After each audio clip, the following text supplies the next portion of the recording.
Have you ever wondered why some people, despite living in the same noisy world, seem to be calmer, more focused, and spiritually grounded? Why is it that those who seem most awake to life often begin their day before the sun even rises? Welcome back to the channel, dear friend. Today we are going to uncover a secret that might sound simple, but holds profound transformative power.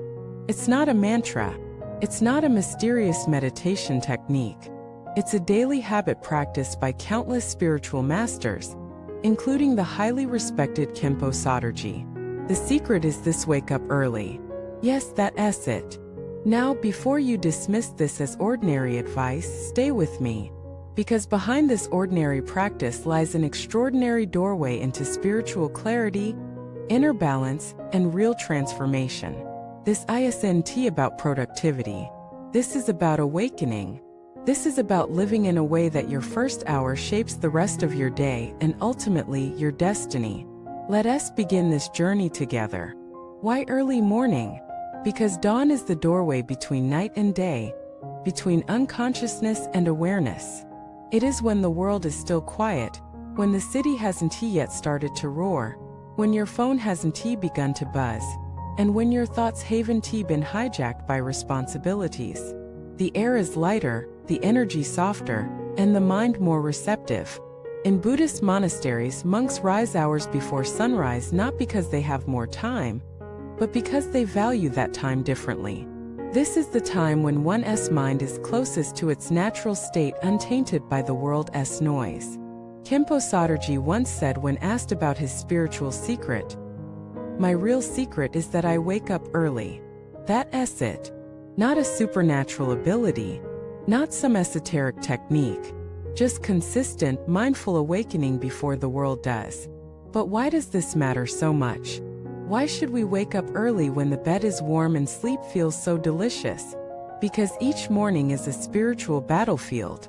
It's the moment you decide whether your day will be led by your higher self or by your habitual mind.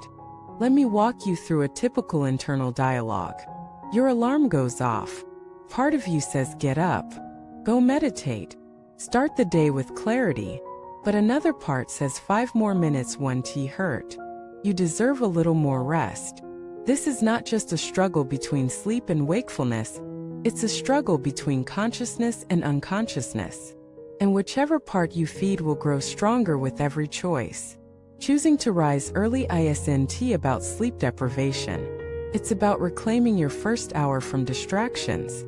It's about saying, "I will meet the day on my own terms, not the world's." This choice, simple as it may seem, is the first and most important act of discipline. It sets the tone for everything that follows. When you start your day in silence with prayer, meditation, journaling, or even simple breath awareness, you carry that stillness into the chaos of the day. Your work becomes more mindful, your conversations more thoughtful, your emotions more anchored. So, is early rising just a lifestyle change? Or is it something deeper? It is much deeper. It is an expression of self-mastery. To wake up early is to say, "I am not controlled by comfort. I am not ruled by laziness. I choose to meet life with open eyes." Many people say they are too tired to wake early. But Khenpo Soterji replies, "You're tired not because you wake up early, but because you don't live consciously." This flips the narrative. True rest does not come from long hours of unconscious sleep. It comes from alignment, from doing what nurtures your soul. Have you ever noticed how different your body feels when you meditate before sunrise? It's not just your imagination. The energetic field is different. The environment is more harmonious. You are not fighting against noise, you are floating with silence. The early hours have always been sacred in every tradition. Christians call it the hour of prayer. Sufis call it the time of divine intimacy. Yogis refer to it as Brahma Muhurta, the time of God. So why are we not taking advantage of this sacred portal? One reason is resistance. We don't resist waking early because it's hard, we resist it because it forces us to face ourselves. In the quiet of the early morning, we can no longer distract ourselves. There's no news feed, no emails, no background noise. Just us and our mind. And that's uncomfortable. But spiritual growth begins exactly there in discomfort. That's the edge where transformation happens.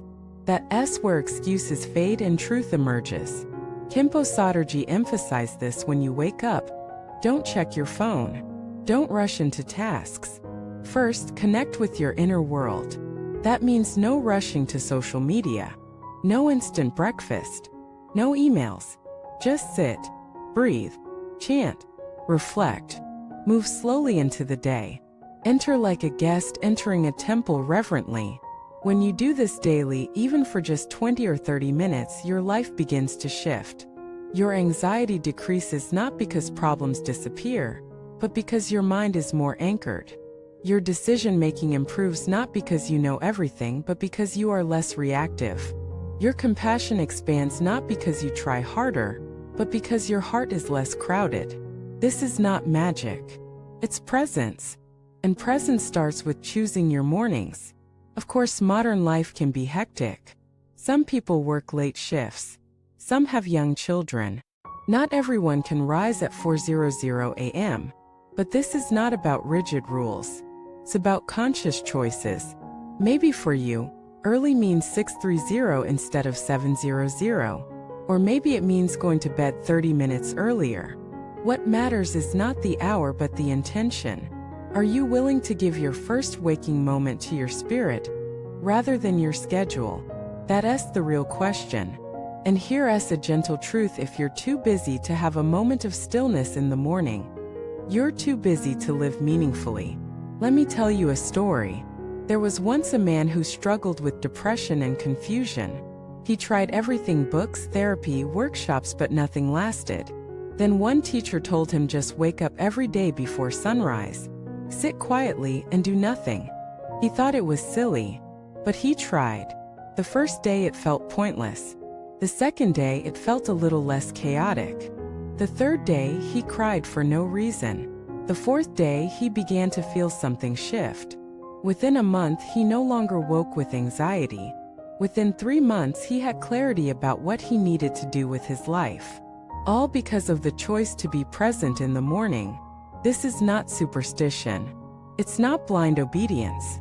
It's alignment. You align yourself with the natural rhythms of light, with your breath, with your purpose. And in doing so, you create space for wisdom to arise, for grace to flow. You don't need to be perfect. You don't need to become a monk. You don't need to live in the mountains. Just start waking up before the world does and greet the day like the sacred offering it is. So dear friend, let us begin. Not tomorrow, not someday, but now. Tonight, set an intention not just to wake up early, but to wake up differently. Put your phone in another room. Go to bed with reverence. And when morning comes, sit up, stretch, and meet the silence like an old friend. You may be surprised how quickly your life begins to shift. Thank you for watching this video. See you next time.